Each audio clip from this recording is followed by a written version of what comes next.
जय. आपल्या पतीचा नाश झाला, पती मृत्यू झाला असं सांगून तिने अग्नीमध्ये प्रवेश केला. अशाच प्रकारे नवनाथामध्ये सुद्धा एक कथा आलेली आहे. पिंगलेसाठी भर्तरींनी बराच काळ त्या ठिकाणी स्मशानामध्ये घातला.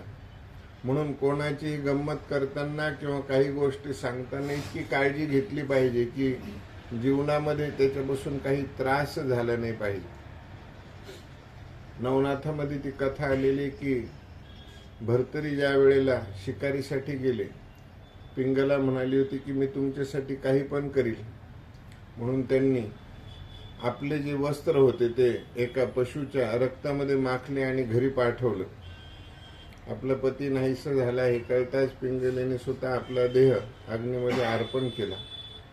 आणि कालांतराने भर्तरी पुन्हा घरी परत आल्यावर त्यांनी हा सगळा प्रकार पाहिला. प्रकार पाहिल्याच्या नंतर त्यांना दुःख झालं आणि तेव्हापासून ते स्मशानामध्ये राहू लागले. नवनाथापैकी जे भर्तरीनाथ आहे त्यांच्या जीवनामध्ये ही कथा त्या ठिकाणी घडलेली आहे. अशाच प्रकारे राजकुमार त्या ठिकाणी वापस आले.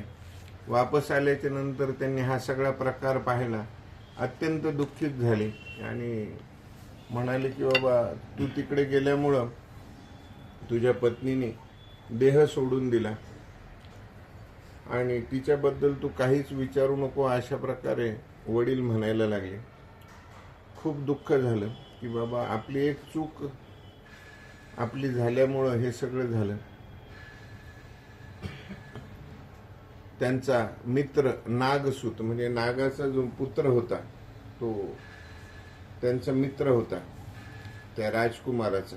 एक दिवस त्या राजकुमाराचे आरक्त डोळे म्हणजे रक्तयुक्त असे डोळे पाहून की खूप जागरण झालं, अशा प्रकारे ते डोळे पाहून तो नागसूत म्हणाला. कंबल नावाचा जो नाग होता त्याचा तो मुलगा होता की काल जागरण झालं असं दिसतं आणि उपहासाने गमतीने तो त्याच्या पत्नीच्या विषयी तो तसे त्या ठिकाणी बोलू लागला. राजपुत्राला वाईट वाटले की नागपुत्र आपली अशी गंमत करतोय, आपली पत्नी नाहीशी झालेली आणि हा आपल्याशी असं बोलतोय. मग त्यांनी घडलेला सगळा वृत्तांत त्या नागसूताला, कंबल नावाचा जो नाग होता पाताळातला, त्याच्या मुलाला सांगितलं की असा असा प्रकार झालेला आहे आणि माझी पत्नी माझ्या विरहाने देहत्याग करून तिने अग्नीमध्ये प्रवेश केला. अत्यंत दुःख त्याला सुद्धा झाले की आपण गमतीने काही गोष्टी बोलून गेलो, परंतु त्याच्या मनाला खूप दुःख वाटायला लागले की आपण असं बोलायला नको होतं. तो सुद्धा उद्विग्न होऊन घरी आला, पाताळामध्ये आला. त्याचे वडील जे होते कंबल नावाचे जो नाग आहे त्याचे ते वडील, त्यांनी त्याला विचारले की अरे तू जाताना तर खूप उत्साहात गेला होता, काय झालं, असं का बरं वापस आला? तर त्यांनी सांगितलं की माझा असा असा प्रकारचा राजपुत्र मित्र आहे आणि त्या मित्राची अशी अशी कथा घडली, त्याची पत्नी नाहीशी झाली आणि मी त्याला गमतीत बोलायला गेलो, परंतु मलाच आता दुःख होतंय की मी असं बोलायला नको होतं. आणि वडिलाला त्यांनी विनवणी केली की बाबा आपण त्याला त्या दुःखातून कसं बाहेर आणू शकू, असं काही आपल्याला करता येऊ शकतं का? म्हणून कंबल नावाचा जो नाग होता त्यांनी निश्चय केला की आपण त्याची पत्नी त्याला पुन्हा वापस मिळवून देऊ. म्हणून त्यांनी ओंकाराचा जप त्यांनी सुरुवात केला. अ, उ आणि म असे 3 शब्द मिळून एक ओंकार तयार होतो आणि ओंकार करत असताना मकार हा तुमच्या मुखामध्ये जास्तीत जास्त घुमला पाहिजे आणि ब्रह्मरंध्रापर्यंत म्हणजे डोक्यापर्यंत तो मकार तुमचा ज्या वेळेला जातो त्यावेळेला डोक्यापर्यंत मकार गेल्याच्या नंतर तुम्ही सगळं विसरून जातात. तुमच्या आजूबाजूला काय चालू आहे काय नाही, तुम्हाला एक प्रकारचा त्या मंत्रामध्ये तुम्ही रममान होऊन जाता. परंतु कोणती गोष्टीची उपासना नामजप करत असताना गुरूंचं मार्गदर्शन आपल्याला गरजेचं आहे. कारण गुरूंचं मार्गदर्शन जर आपण घेऊन त्या गोष्टी केल्या तर ते व्यवस्थित होतं. नाहीतर त्या मंत्र सामर्थ्याने आपल्या देहाची उष्णता त्या ठिकाणी वाढायला सुरुवात होते.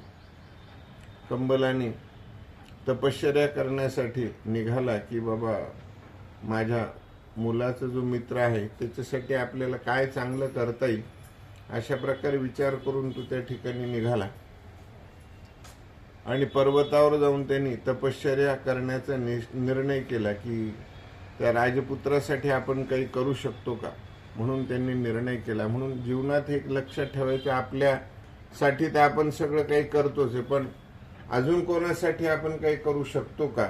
चांगला जर व्यक्ती असला तर त्याला जर आपल्याला मदत करण्यासारखी गरज असेल तर ती निश्चितच आपण करावी. म्हणजे परोपकार आपल्या हातातून कळत न कळत आपल्याकडून घडतो आणि ते कुठं ना कुठं तरी आपल्याला कामाला येतं. आपण बऱ्याच वेळेला काही घटना ऐकतो की बाबा अशी अशी घटना घडली पण ह्या व्यक्तीला काहीच त्रास झाला नाही, बाकीच्या व्यक्तींना त्रास झाला. त्यावेळेला आपण त्यांना म्हणतो की अरे नाही, यांनी काहीतरी पूर्वी चांगलं केलेलं असेल, ते चांगलं केलेल्याच्या माध्यमातून ह्या गोष्टी याला मिळाल्या आणि हा सुखरूप त्या ठिकाणून बाहेर आला. म्हणून परोपकार करणं सुद्धा, पर उपकार म्हणजे दुसऱ्यांवर सुद्धा उपकार आपण हे केलेच पाहिजे. त्यांनी तपश्चर्या केली. तपश्चर्याच्या माध्यमातून सरस्वती त्या ठिकाणी प्रगट झाली आणि सरस्वतीने आशीर्वाद देण्यासाठी त्या ठिकाणी सुरुवात केली किंवा सरस्वतीची उपासना त्यांनी केली. या कुंदेंदु तुषारहार धवला, या शुभ्र वस्त्रामृता, या वीणावर दंड मंडित करा, या श्वेत पद्मासना, या ब्रह्माच्युत शंकर प्रभृतिभिर देवै सदा वंदिता, सामां पातु सरस्वती भगवती निशेष जाड्यापहा. आज आपण ह्या देवतेंचं स्वरूप पाहतोय किंवा मूर्त्या पाहतो. पूर्वी मूर्ती नसायची, ऋषीमुनी ध्यानाने यज्ञाच्या माध्यमातूनच ह्या सगळ्या गोष्टी करायची. पण आज आपली बुद्धी इतकी विचित्र झाली की आपण एक क्षण सुद्धा शांत बसू शकत नाही. मन आपलं इकडे तिकडे सैरभैर पळत राहतं. म्हणून आपलं मन एकाग्र होत नाही. म्हणून ह्या फोटो किंवा मूर्ती हे सगळं आपल्या समोर आलेलं आहे. परमपूज्य वासुदेवानंद टेमी स्वामी सरस्वती महाराजांनी सांगितले की मूर्तीपूजा ही काही खूप श्रेष्ठ पूजा अशी नाही.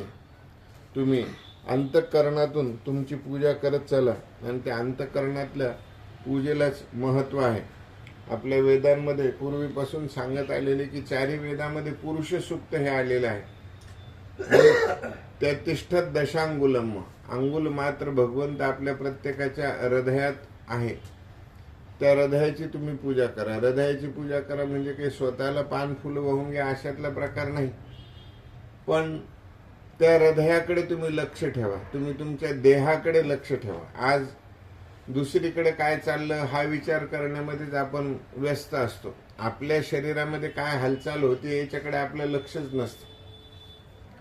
अंगुष्ट मात्र जो भगवंत आपल्या हृदयामध्ये विराजमान आहे त्याच्यासाठी तुम्ही कार्य करा. म्हणजे तुमच्या शरीराला तुम्ही जपा.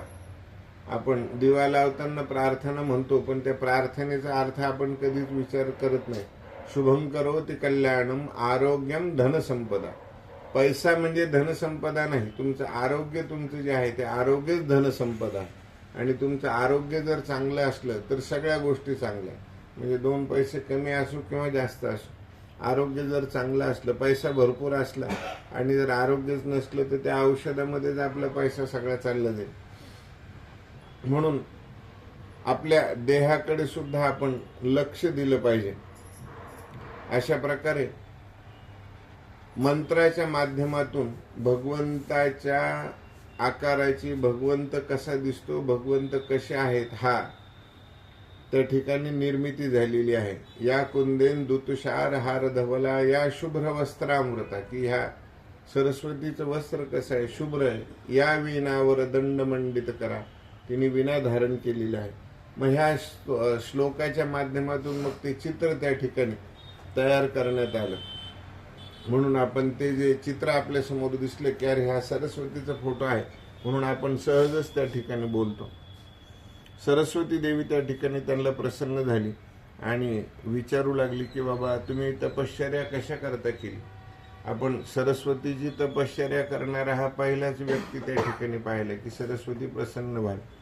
मंत्राच्या माध्यमातून, स्तोत्राच्या माध्यमातून आपण सरस्वतीची उपासना करतो, पण सरस्वती प्रसन्न व्हावी असा काही कोणत्याच ग्रंथामध्ये आपल्याला ऐकण्यात आलं नाही. पण कंबल नावाच्या त्या शेषाने सरस्वती प्रसन्न व्हावी म्हणून सरस्वतीची उपासना केली. सरस्वती त्या ठिकाणी प्रगट झाली आणि प्रगट झाल्याच्या नंतर तिने विचारलं की बाबा काय पाहिजे, तू कशाकरता माझी उपासना केली, असं विचारल्याच्या नंतर त्यांनी सगळा घडलेला प्रकार सांगितला. आणि मला ह्या स्तुतीच्या माध्यमातून, स्तोत्राच्या माध्यमातून प्रभू शंकराला प्रसन्न करून घ्यायचे आणि माझ्या मित्राची जी, माझ्या मुलाचा जो मित्र आहे त्याची जी पत्नी या ठिकाणून नाहीशी झालेली, तिला मला पुन्हा कसं वापस आणता येईल हा मला प्रयत्न करायचा. म्हणून मला शिव उपासना करायची आणि शिव उपासनेच्या माध्यमातून मला तिला पुन्हा वापस आणायचं. म्हणून मला गायन शिकायचं आणि गायनाच्या माध्यमातून मला शिवाला प्रसन्न करायचं. म्हणजे शिव मला त्याच्यातून मार्ग दाखवतील. किंवा कारण शिव हा सृष्टीचा हरता आहे आणि त्याने जर त्याच्या पत्नीला हरण केलेलं असेल तर मी भगवंताला प्रार्थना करून त्याची पत्नी पुन्हा वापस घेण्याचा प्रयत्न त्या ठिकाणी करील. अशा प्रकारे त्यांनी कंबल नागाने ती प्रार्थना केली. जगदंबेनी, सरस्वतीने तथास्तु म्हणलं आणि तथास्तु म्हणल्याच्या नंतर त्यांनी तिथून ते पुढे निघाले आणि नाना प्रकारचे स्तोत्र त्या ठिकाणी भगवंताविषयी गाऊ लागले आणि भगवंताची प्रार्थना करू लागले.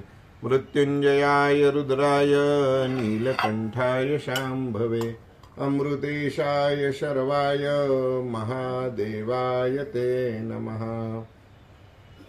हे भोळ्या शंकरा, हे भोळ्या शंकरा,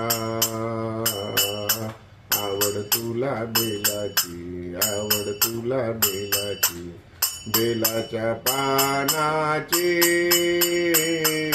हे भोळ्या शंकरा, हे भोळ्या शंकरा, गळ्यामध्ये रुद्राक्षांच्या माळा, लाविले तू भस्म कपाळा. गळ्यामध्ये रुद्राक्षांच्या माळा, लाविले तू भस्म कपाळा. आवड तुला बेलाची, आवड तुला बेलाची, बेलाच्या पानाची. हे भोळ्या शंकरा, हे भोळ्या शंकरा, त्रिशूळ डमरू हाती, संगे शोभे पार्वती. त्रिशूळ डमरू हाती, संगे शोभे पार्वती. आवड तुला बेलाची, आवड तुला बेलाची, बेलाच्या पानाची. हे भोळ्या शंकरा, हे भोळ्या शंकरा. भोलेनाथ आलो तुझ्या द्वारी, कुठेही दिसेना मुरारी. भोलेनाथ आलो तुझ्या द्वारी, कुठेही दिसेना मुरारी. आवड तुला बेलाची, आवड तुला बेलाची, बेलाच्या पानाची. हे भोळ्या शंकरा, महादेवा हे भोळ्या शंकरा. आवड तुला बेलाची, आवड तुला बेलाची, बेलाच्या पानाची. हे भोळ्या शंकरा, हे भोळ्या शंकरा. नमः पार्वती पते हर हर महादेव हर. अवधूत चिंतन श्री गुरुदेव दत्त. अशा प्रकारे भगवंताची प्रार्थना करू लागला. भगवंताला प्रार्थना करत असताना भगवंताचं चिंतन तो त्या ठिकाणी करू लागला. आणि चिंतन करत असताना भगवंत याच्या गायनाने प्रसन्न झाले आणि त्या ठिकाणी त्यांनी प्रश्न केला की बाबा तू कशा करता आलेला आहे. अशा प्रकारे त्यांनी प्रसन्न होऊन आशीर्वाद विचारला. भर्तरीच्या जीवनात सुद्धा पिंगला आणि भर्तरी त्या ठिकाणी असताना भर्तरीनाथ हा दत्त कृपेने त्या ठिकाणी भगवंताचं चिंतन करीत होता, परंतु आस्था मनातली आशा कधीही सुटत नाही. त्याला आपल्या पत्नीचं आकर्षण कमी काही झालेलं नव्हतं. दत्तप्रभूंनी त्यांना मार्गदर्शन केलं तरी ते म्हणले की बाबा माझ्या मनातून अजून ह्या सगळ्या मोह माया पाश हे काय अजून सुटलेलं नाही. तुम्ही म्हणतात ते सगळं खरं आहे, परंतु मला 12 वर्षाचा कालावधी द्या आणि 12 वर्षाच्या कालावधीनंतर मी तुमच्याकडे येईल. अशा प्रकारे त्यांनी भगवंताला प्रार्थना केली. दत्तप्रभूंनी तथास्तु म्हणलं आणि संसारामध्ये रममान झाली. आणि कालांतराने ही गंमत त्या ठिकाणी त्यांनी आपल्या पत्नीसोबत केली की मी मृत झालो. त्यांनी अग्नीमध्ये देह विसर्जन केला. 12 वर्षापर्यंत त्या ठिकाणी अन्न पाणी यांचा त्याग करून भर्तरीनाथ स्मशानामध्ये राहू लागले. वाईट वाटतं, कारण बालकाचं जर काही त्रास झाला तर आईला जसं वाईट वाटतं तसं आपल्याला काही त्रास झाला तर देवतेला सुद्धा वाईट वाटतं. म्हणून बाळाला काही त्रास असला तर आई खूप मायेने त्याच्या मस्तकावर हात फिरवते की बाळ काय झालं, तुला काही त्रास होतोय का. अशी हे भगवंत सुद्धा आपली माऊली आहे की ती आपल्या मायेचा पाखर आपल्यावर फिरवत असते. प्रभू दत्तात्रयांना खूप वाईट वाटायला लागले की मी ज्याला मार्गदर्शन केलं, ज्याला चांगलं व्हावं असं सांगितलं, तो आज विरक्त भावाने स्मशानामध्ये इतरत्र भटकत आहे, काही खात नाही पित नाही. मग त्यांनी गोरक्षनाथाला सांगितलं. गोरक्षनाथाला म्हणाले की बाबा असा असा प्रकार आहे आणि तुम्ही त्याला जाऊन समजून सांगा. मग गोरक्षनाथ त्या ठिकाणी मच्छिंद्रनाथाला सांगितलं. मच्छिंद्रनाथाने गोरक्षनाथाला सांगितलं. गोरक्षनाथ म्हणले ठीक आहे, मी त्यांना सांगतो. दत्तप्रभूंचे शिष्य म्हणजे मला ते गुरुसारखेच आहेत आणि तुमचे गुरुबंधू म्हणजे माझे गुरुच झाले. अशा प्रकारे गोरक्षनाथ त्या ठिकाणी सांगू लागले. मच्छिंद्रनाथाचे सांगण्याहून ते त्या ठिकाणी स्मशानात गेले आणि स्मशानात गेल्याच्या नंतर एक काचेची बाटली हातामध्ये घेतली आणि ठोकर लागून पडल्यासारखं केलं आणि ती बाटली फुटली. बाटली फुटल्यावर इतका विलाप ते करायला लागले की जणू काही खूप काहीतरी घडलं असं गोरक्षनाथ त्या ठिकाणी विलाप करायला लागले. ते सगळं पाहून भर्तरीनाथ हसायला लागले. ते म्हणे एवढी बाटली तुझी फुटल्याच्या नंतर तू एवढा रडतोय, माझी तर पत्नी मला सोडून गेली, मी किती विलाप केला पाहिजे. ते म्हणे नाही नाही, अशी बाटली पुन्हा जीवनामध्ये मला पुन्हा मिळणार नाही. अशा प्रकारे त्यांनी ती माया त्या ठिकाणी निर्माण केली. गोरक्षनाथ त्या ठिकाणी त्या बाटलीला त्या उद्देशून मोठ्याने जोरजोरात रडू लागले. भर्तरीनाथाला वाटलं की वयची एवढी गोष्ट गेली, हा एवढा विलाप करतोय, आपल्या जीवनात तर खूप मोठं दुःख झालं. भर्तरीनाथ त्या ठिकाणी ते म्हणाले की तू माझ्या राज्यात चल, मी तुला खूप अशा प्रकारच्या बाटल्या त्या ठिकाणी देतो. नाही नाही म्हणे, अशी पुन्हा मिळणार नाही म्हणे, माझी पत्नी सुद्धा गेलेली म्हणे, तुझ्या पत्नीसारख्या हजारो पत्न्या या ठिकाणी मिळतील म्हणे, पण अशी बाटली पुन्हा मिळणार नाही. म्हणे असं काय बोलतो म्हणे, हो म्हणे, मी एका क्षणामध्ये तुला तुझ्या पत्नीसारख्या दिसणाऱ्या सुंदर स्त्रिया या ठिकाणी निर्माण करून दाखवू शकतो, पण अशी बाटली मला पुन्हा मिळणार. अशा प्रकारे ते सांगत असताना दोघांमध्ये हळूहळू त्यांना त्या भावातून त्यांना बाजूला आणायचं होतं. म्हणून हा सगळा प्रसंग त्या ठिकाणी रचलेला होता की त्यांना त्या प्रसंगाचा थोडासा विसर पडावा आणि त्याच्यातून त्यांनी बाहेर यावं. मग गोरक्षनाथ तर काय सगळ्या शक्तीचं साम्राज्यच होतं. त्यांनी क्षणामध्ये कामिनी अस्त्र त्या ठिकाणी चालवलं. हजारो स्त्रिया त्या ठिकाणी त्याच्या पत्नीसारखे त्या ठिकाणी त्याला दिसायला लागल्या. तेव्हा हे बघ म्हणे, आता तू माझी बाटली निर्माण करून दाखव. ते म्हणे नाही नाही म्हणे, मी तुम्हाला नवीन देतो. म्हणे मला नवीन नको, मी तुझ्या पत्नीसारख्या पत्नी तुला ह्याच ठिकाणी निर्माण करून दाखवल्या ना, तू माझी बाटली सुद्धा ह्याच ठिकाणी निर्माण करून दाखव. मग हळूहळू त्यांना समजूत घातली की हा सगळ्या देहाचा कारभार आहे आणि जन्म झाला की तो मृत्यू निश्चितच आहे. असं हे सगळं समजून त्यांनी त्या ठिकाणून बाहेर काढलं आणि भर्तरीनाथाला गोरक्षनाथांनी नमस्कार केला. कारण त्यांच्या गुरूंचे ते बंधू होते. म्हणजे वयाची किंवा कोणत्याही गोष्टीची त्या ठिकाणी मर्यादा नसते. प्रभू दत्तात्रयांनी त्यांना गुरुमंत्र दिलेला असल्यामुळं ते सुद्धा माझे गुरुच झाले असं समजून त्यांनी भर्तरीनाथांना नमस्कार केला आणि त्यांना त्या सगळ्या गोष्टी समजून सांगितल्या की आता आपल्याला याच्यातून बाहेर पडायचे, तुम्हाला पुष्कळचं कार्य अजून करायचं. एक सारखी कथा आली म्हणून ह्या ठिकाणी तुमच्या समोर ती मांडली. त्यांनी कंबलाला भगवंत शिव त्या ठिकाणी प्रसन्न झाले आणि प्रसन्न झाल्याच्या नंतर त्यांनी सांगितलं कंबल नागाला की तुम्ही आता घरी जा आणि घरी गेल्याच्या नंतर तुम्ही श्राद्ध विधी करा आणि श्राद्ध विधी केल्याच्या नंतर तुमच्या पूर्वजांच्या नावाने तुम्ही जे पिंडदान करता त्या पिंडातला मधला जो पिंड आहे तो तुमच्या पत्नीला खायला द्या. म्हणजे तिला गर्भ राहील आणि त्या गर्भातून ज्या बाळाची उत्पत्ती होईल ती मुलगीच होईल आणि ती मुलगी तुम्ही त्या राजपुत्राला विवाहयुक्त करून त्या ठिकाणी त्याच्यासाठी द्या. हा उपाय जे साधू संत असतात, ज्यांचं श्राद्ध होतं, ज्या स्त्रीला संतती होत नाही त्या स्त्रीला तो पिंड भक्षण करण्यासाठी देतात अशी प्रथा आहे. आणि त्यांचं कार्य त्या ठिकाणी त्या कितपत श्रद्धेने ते कार्य करतात त्या माध्यमातून त्यांना ती संतती प्राप्त होते.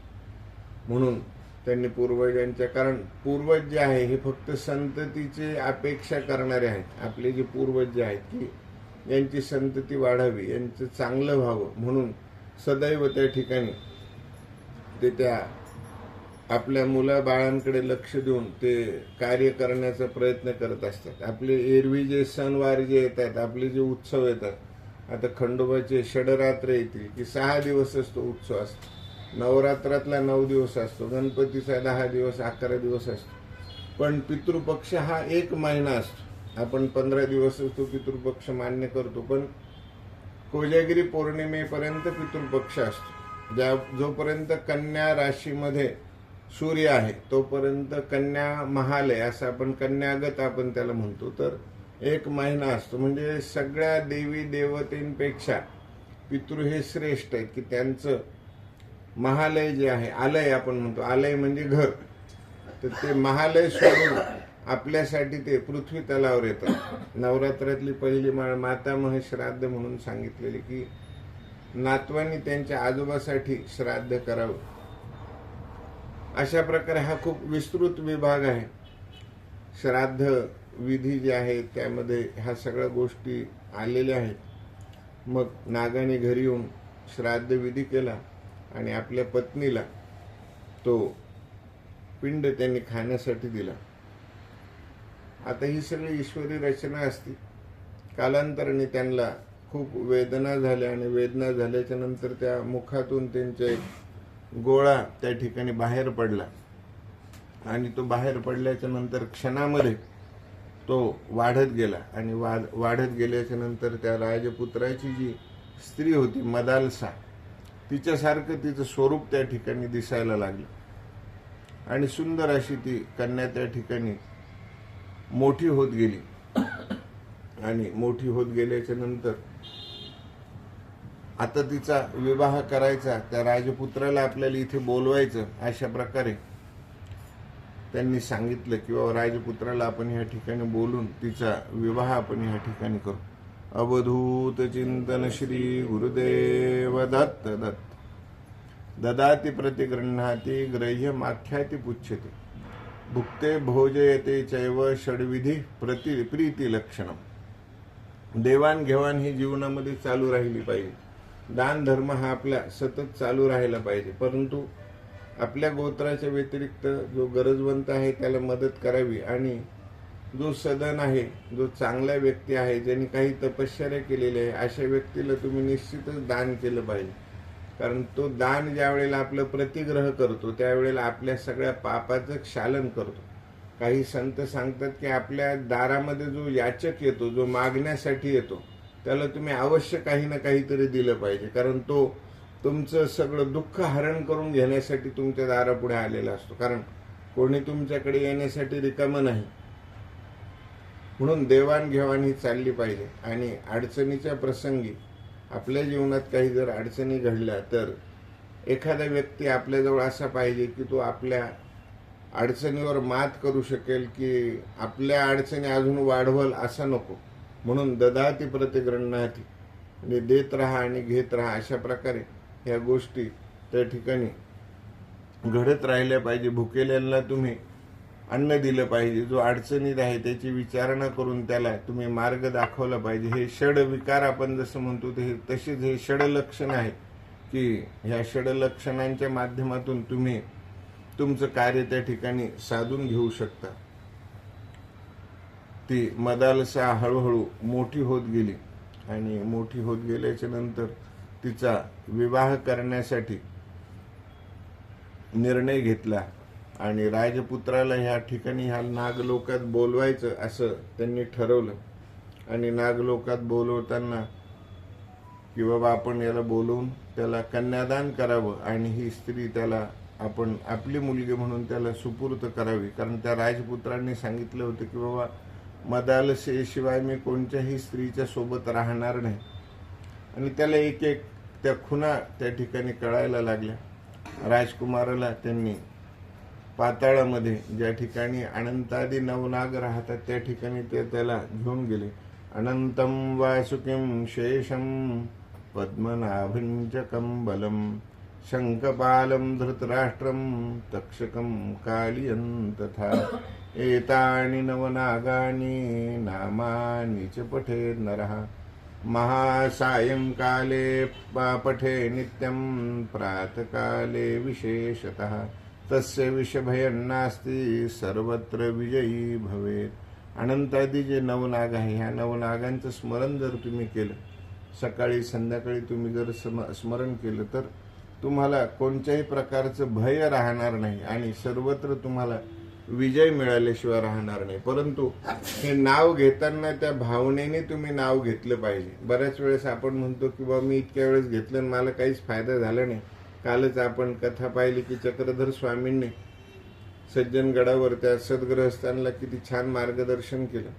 तर आपण त्या भावनेने ते नाव त्या ठिकाणी घेतलं पाहिजे की आपलं कल्याण त्या ठिकाणी होईल, अशा भावनेने आपण नाव घेतलं पाहिजे. मग राजकुमाराला त्या ठिकाणी पाताळामध्ये घेऊन गेले आणि मदालसा पाहिल्याच्या नंतर तो इतका आनंदित झाला की ही माझी स्त्री आहे. आणि त्याला त्या खुणा आठवू लागल्या. खुणा आठवल्याच्या नंतर खूप आनंदित झाला. मग नागलोकाचा जो कंबल नावाचा जो नाग होता त्याने सांगितलं की हा शिवप्रसाद आहे, महादेवाच्या कृपेने ही पत्नी तुझी तुला वापस मिळालेली आहे, अशा प्रकारे त्यांना सांगू लागले. परंतु ही पाताळात असल्यामुळं ही तुला दिसली नाही आणि तुमचा विवाह मी करण्याचा निश्चय केलेला आहे, अशा प्रकारे त्या ठिकाणी त्या राजपुत्राला सांगू लागले. आणि विवाह करण्याचा निश्चय केला आणि म्हणाले तुम्ही याच ठिकाणी राहा, जाऊ नका. भरपूरसं रत्न भांडार त्या ठिकाणी त्यांनी दिले. परंतु व्यक्ती आपल्या घरात कसाही जरी वागला तरी शेवटी तो आपल्या घराची ओढ असते, ही ओढ कधी संपत नाही आणि तो घरी येण्यासाठी एक आतुर असतो. तसंच राजपुत्र मदालसेला घेऊन आपल्या घराकडे जाण्याचा त्यांनी निश्चय केला. कंबल नागाने त्याला पुष्कळ समजून सांगितलं, परंतु तो म्हणे नाही, मला माझ्या घराकडे जाऊ द्या. अशा प्रकारे त्यांनी सांगितलं, कन्यादान केलं. नाना प्रकारचे रत्न आभूषण घेऊन ते त्या ठिकाणी त्या ठिकाणी परत आले. सोमवारची सीमंतिनीची कथा सुद्धा आपल्या सगळ्यांच्या ऐकण्यात आहे की 13व्या वर्षी सगळ्या ऋषींनी त्या ठिकाणी ब्राह्मणांनी त्या ठिकाणी सांगितलं की हिला वैधव्य त्या ठिकाणी निर्माण होईल. आणि चांगल्या अंतःकरणाने श्रद्धेने तिने सोमवाराचं व्रत त्या ठिकाणी केलं.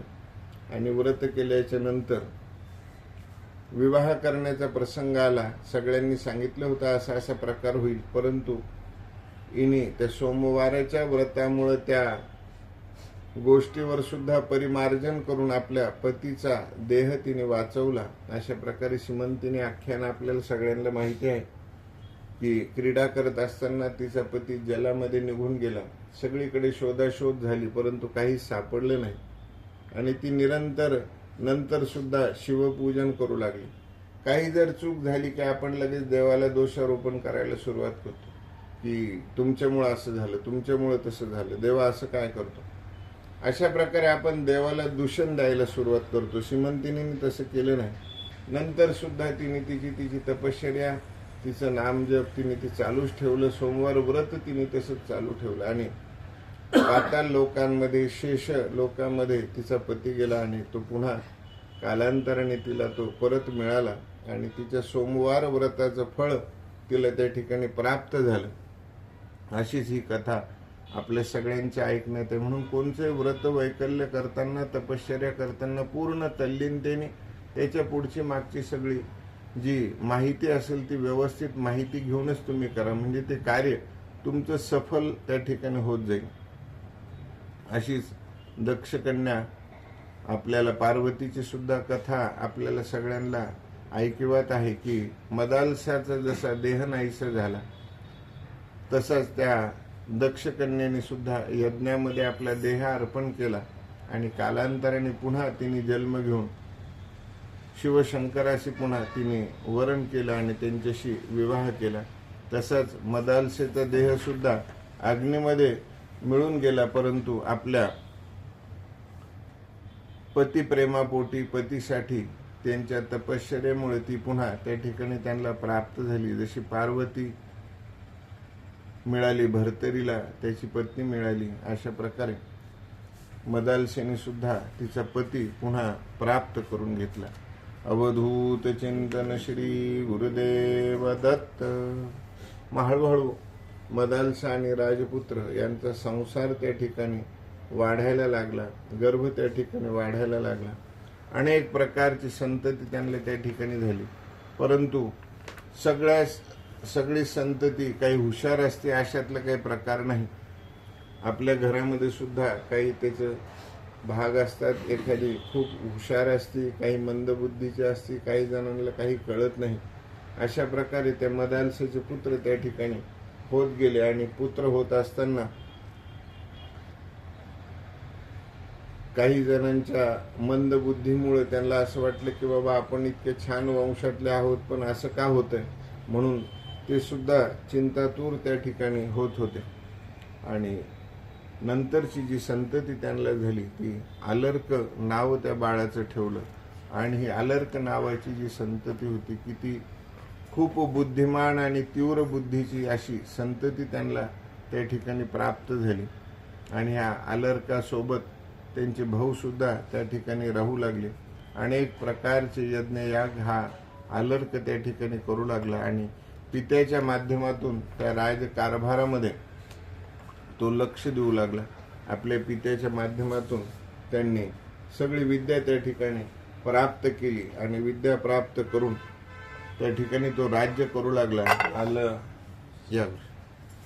आलर्क त्या ठिकाणी राज्य करीत असताना खूप काळ त्या ठिकाणी आनंदात गेला आणि आनंदात गेल्याच्या नंतर खूप आनंदमय वातावरण त्या ठिकाणी लागलं आणि दत्तकृपेने 66,000 वर्ष त्या ठिकाणी त्यांनी राज्य केलं. राज्य केल्याच्या नंतर घरामध्ये कुठे ना कुठेतरी एखादी कुणकुण अशी घरामध्ये लागते की आपल्या घरातलं वातावरणच एकदम बदलून जातं. ही क्षुल्लकशी गोष्ट असते, पण ती क्षुल्लकशी गोष्ट इतकी त्रासदायक होती की ती होत्याचं नव्हतं त्या ठिकाणी करून टाकते. त्यांचे जे बांधव होते आलर्काचे, त्या बांधवांनी प्रार्थना केली की बाबा आता तू इतक्या वर्ष राज्य भोगलं, तू आता हे राज्य सोडून दे आणि आम्हाला सुद्धा हे राज्य भोगण्याची संधी तू आम्हाला दे. परंतु आलर्क म्हणाला की बाबा लोभ कसा निर्माण होतो, त्या लोभाच्या पोटी त्या आलर्काने त्यांना राज्य देण्यासाठी नकार दिला की बाबा तुम्हाला जर राज्य पाहिजे असेल तर तुम्हाला माझ्याशी युद्ध करावं लागेल आणि या युद्धाच्या माध्यमातूनच मी तुम्हाला हे सगळं वापस देऊ शकतो. अशा प्रकारे त्यांनी सांगितलं आणि सांगितल्याच्या नंतर त्याचे जे बंधू होते ते काही खूप शूरवीर नव्हते. मग काही प्रसंग आल्याच्या नंतर आपण कोणत्या चुकीच्या माध्यमातून किंवा कोणाला तरी आपलंसं करून आपलं कार्य साधून घेण्याचा आपण प्रयत्न करत असतो. अशाच प्रकारे आलर्काचे जे भाऊ होते त्यांनी त्या मंत्र्याला आपल्या ताब्यात घेतलं आणि त्या मंत्र्याला समजून सांगितलं की हे जर राज्य आम्हाला मिळालं तर तुला आम्ही काही ना काहीतरी देऊ, अशा प्रकारे त्यांनी त्यांना सांगितलं. आणि सांगितल्याच्या नंतर त्या मंत्र्याच्या माध्यमातून त्यांना ते कार्य साधून घ्यायचं होतं आणि ते कार्य साधून त्यांनी सगळ्यांनी मिळून एकाच वेळेला त्या आलर्कावर आक्रमण केलं आणि आक्रमण केल्याच्या नंतर त्याचं राज्य त्यांनी हिरावून घेतलं आणि आलर्क त्या ठिकाणी एकटा पडला. ते राज्य त्या ठिकाणी त्याला सोडावं लागलं. काही काळापूर्वी त्याच्या आईने त्याच्याजवळ एक कागद दिला होता की त्या कागदावर काहीतरी तिने लिहून दिलेलं होतं आणि तो कागद पाहण्याची, कारण इतका तो मग्न झालेला होता की त्याला ह्या सगळ्या गोष्टी पाहण्यासाठी वेळच भेटत नव्हता. म्हणून त्यांनी त्याची आठवण झाली आणि तो कागद त्यांनी पाहायला सुरुवात केली. त्याज्य सर्वात्मना संग सत्येक तुमते शक्तये सद्भिः सहज कर्तव्यम संतो दुस्संग भेषजम कामः सर्वात्मका हेयो हंतुम तेच्छन्ति ते सहा मुमुक्षापि कर्तव्यम सैव कामर्पित भेषजम. आईने त्याला सांगितलं होतं की ज्या वेळेला तुला ह्या सगळ्या गोष्टी प्राप्त होतील त्यावेळेला तू मुमुक्ष पद्धतीने हळूहळू या सगळ्या गोष्टींचा त्याग कर आणि त्याग करून तू चांगल्या गोष्टीकडे तू वळ आणि चांगली गोष्ट मिळवून घे. आणि चांगली गोष्ट मिळवून घेतल्याच्या नंतर हा सगळा हळूहळू जो राज्याचा कारभार आहे तू सोडत चल आणि भगवंताच्या गुरुचरणी तू त्या ठिकाणी लागून जाय, अशा प्रकारे सांगितलं. तो कागद पाहून त्याला अत्यंत असं वाटलं की हा कागद आपण आधी का पाहिला नाही, आधी पाहिलं असतं तर आपण ह्या सगळ्या गोष्टीतून आपण मुक्त झालो असतो आणि मुक्त होऊन आपण चांगल्या कार्यासाठी त्या ठिकाणी राहिलो असतो, अशा प्रकारे त्यांनी सांगितलं. एक गोष्ट आहे, कोणाची आहे माहीत नाही, पण मोठे वैज्ञानिक आपल्या ठिकाणी होऊन गेले. त्यांना शाळेतून काढून टाकलं आणि शाळेतून त्यांच्या नावाची चिठ्ठी दिलेली की ह्या मुलाला काहीच येत नाही आणि याला आम्ही आमच्या शाळेतून काढतो. पण आई कशी असते पहा, आईने तो कागद त्याला दाखवलाच नाही. म्हणे तुला सरांनी बोलवलं होतं, कशा करता बोलवलं? तर म्हणे बाबा त्यांनी मला एक कागद दिला की ही जी आमची शाळा आहे ही शाळा त्याच्या लायकीची नाही, आमचे शिक्षक त्या लायकीचे नाही की ती त्याला शिकवू शकतील, अशी आमची शाळा नाही. त्याची बुद्धिमत्ता इतकी प्रगाढ आहे की त्याला ह्या शाळेत राहता कामा नये, याला मोठ्या शाळेत दुसऱ्या शाळेत तुम्हाला टाकावं लागेल, असं आईने सांगितलं. आईने त्या बाळाला सांगितलं आणि त्याला आनंद झाला की बाबा आपल्यासारखं कोणीच नाही. म्हणून आईच्या सांगण्यावरून त्यांनी दुसऱ्या शाळेमध्ये प्रवेश घेतला आणि शाळेमध्ये प्रवेश घेऊन त्या ठिकाणी तो त्या शाळेमध्ये राहू लागला आणि आईचा शब्द त्याच्या डोक्यामध्ये तो भिनत गेला. म्हणून सदैव आपण कोणाच्याही पाठीशी असताना त्याचं खच्चीकरण करण्याच्या पेक्षा त्याचं बल कसं वाढेल, त्याची चेतना कशी वाढेल, हा प्रयत्न आपण केला पाहिजे. आणि खूप मोठा तो शास्त्रज्ञ झाला. त्यांचं नाव मला नेमकं माहिती नाही, परंतु शास्त्रज्ञ झाल्याच्या नंतर जसं ह्या आलर्क राजाला आठवलं की आपल्या आईने आपल्यासाठी काही चिठ्ठी लिहून दिलेली आहे, तशी त्यांना आठवण झाली की आपल्या शाळेतल्या शिक्षकांनी आपल्यासाठी एक चिठ्ठी लिहून दिली होती आणि त्या चिठ्ठीमध्ये काय लिहिलेलं आहे ते आपण पाहायचं. म्हणून त्यांच्या मनामध्ये ती असूया निर्माण झाली आणि ती चिठ्ठी त्यांनी उघडून पाहिली तर त्या शिक्षकाने त्याच्यामध्ये लिहिलेलं होतं की ह्या मुलाला काही येत नाही आणि हा कोणत्याच कामाचा नाही, हा आमच्या शाळेमध्ये राहू शकत नाही, हा बुद्धू आहे, याला काहीच येत नाही, अशा प्रकारे ते चिठ्ठीत लिहून दिलेलं होतं. आणि ह्या कारणास्तव आम्ही याला शाळेमधून काढत आहोत आणि याला तुम्ही घरी घेऊन जा, असे त्या चिठ्ठीमध्ये त्यांनी लिहून दिलं होतं. पण माऊली किती श्रेष्ठ असते की आपल्या मुलाचं कल्याण व्हावं ह्यासाठी त्यांनी त्याला किती छान प्रकारे समजून सांगितलं आणि तो मोठा शास्त्रज्ञ ह्या ठिकाणी झाला. त्यांनी त्या सगळ्या गोष्टी पाहिल्या आणि पाहिल्याच्या नंतर विरक्त भाव निर्माण झाला. आता कुठे जावं, कोणाकडे जावं, अशा प्रकारे त्याच्या मनामध्ये तो भाव त्या ठिकाणी निर्माण झाला आणि प्रभू दत्तात्रयांची आठवण त्याला झाली आणि प्रभू दत्तात्रयांकडे जाण्याचा त्यांनी निश्चय केला की दत्तक्षेत्री आपण जावं, सह्याद्री पर्वतावर आपण दत्तांचं दर्शन घ्यावं, म्हणजे आपल्याला ह्या सगळ्या दुःखातून आपली मुक्तता होईल आणि प्रभू दत्तात्रयांच्या दर्शनाला जाऊन त्यांनी भगवंताची प्रार्थना करण्यास सुरुवात केली. सद्गुरु सेवा दे मज आई, सार्थक होईल जन्माचे. सद्गुरु सेवा दे मज आई, सार्थक होईल जन्माचे. भोगित आहे प्रारब्ध माझे, भोगित आहे प्रारब्ध माझे, मागील केल्या कर्माचे, मागील केल्या कर्माचे. सद्गुरु सेवा दे मज आई, सार्थक होईल जन्माचे. दे मज आई, सार्थक होईल जन्माचे. हात जोडूने पाया मी पडतो, हात जोडूने पाया मी पडतो. भोग मिटविया देहाचे, भोग मिटविया देहाचे. सद्गुरु सेवा दे मज आई, सार्थक होईल जन्माचे. सद्गुरु सेवा दे मज आई, सार्थक होईल.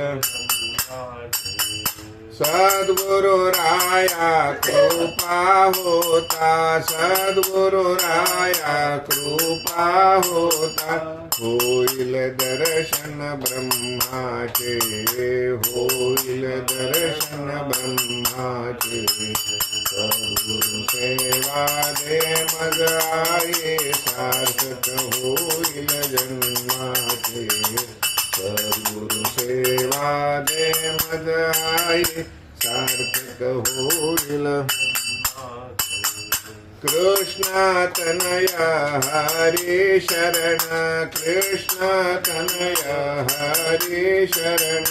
दर्शन दे आई चरणाचे, दर्शन दे आई चरणाचे. सद्गुरु सेवा दे मज आई, सार्थक होईल जन्माचे. सद्गुरु सेवा दे मज आई, सार्थक होईल जन्माचे, सार्थक होईल जन्माचे, सार्थक होईल जन्माचे. अवधूत चिंतन श्री गुरुदेव दत्त. आलरका अशा प्रकारे भगवंताची दत्त महाराजांची प्रार्थना करू लागला की माझ्या देहाचे जे भोग आहे तुम्ही ते मिटवा आणि हात जोडून मी तुम्हाला प्रार्थना करतो. तुमची कृपा झाल्याशिवाय मला ब्रह्माचं दर्शन होणार नाही. अशा प्रकारे आलरकाने त्या ठिकाणी विनवणी केली. प्रभू दत्तात्रय त्या ठिकाणी त्यांची विनवणी त्या ठिकाणी ऐकून घेत असताना दत्तप्रभूंनी प्रसन्न झाले आणि त्यांना उपदेश देण्यासाठी त्या ठिकाणी त्यांना वरदान दिलं. अवधूत चिंतन श्री गुरुदेव दत्त स्वामी महाराज की जय.